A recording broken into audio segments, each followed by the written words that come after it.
Prenuptial agreements are romantic. I know a lot of people, when they hear that statement, kind of recoil. And I think that's because most people feel, have this idea about a prenuptial agreement that you are essentially saying everything that's mine is mine, anything that's yours is yours. There's no crossover. If we break up, I keep everything and that's it. And often there's like an imbalance going into a relationship on who already makes more money, has, work history, blah, blah, blah. So a prenup can seem the opposite of romantic, right? But that's not what I mean. I think that prenups done correctly are super, super important. And this is why. So when you love each other and you care about each other and you want the best for each other, that is the right time to sit down and work out an agreement about what would be fair and reasonable and to each other if you should break up.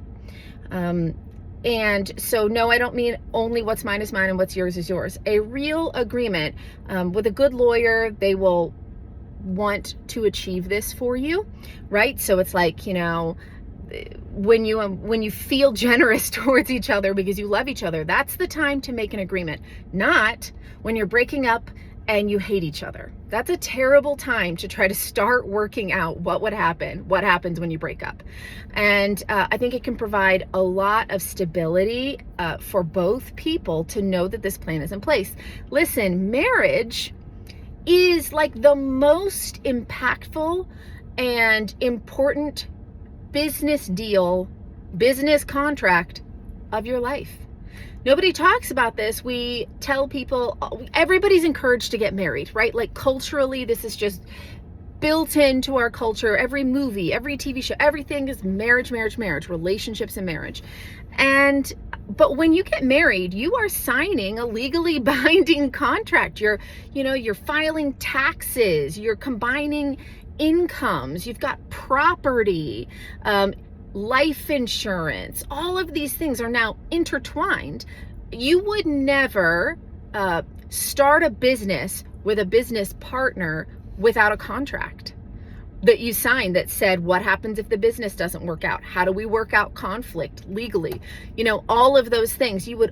Of course, you would have a business plan and you would sign all of these documents that help you plan for any inevitability. When we get married, we just sign away and nobody really looks at the documents. And in fact, often feel that, really analyzing the deal you're making is unromantic. I think it's the opposite. I think it's one of the most caring things you can do for your partner and for yourself is to make sure that if something doesn't work out, that you have worked out a plan that is fair, leaning towards generous, kind, and caring and respectful. I think it's one of the most respectful things you can do for your partner. And so never forget, marriage is not just about love.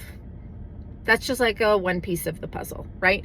And another piece of the puzzle is you're basically doing business with this person now, and in a way that's going to have an effect on you for the rest of your life. It's your finances, right? It's your property ownership, it's your children, it's what happens if one partner gets sick or dies, and what happens. All of these things are so important. So please don't walk down the aisle without sitting down and having a realistic discussion with your partner about what happens if it doesn't work out.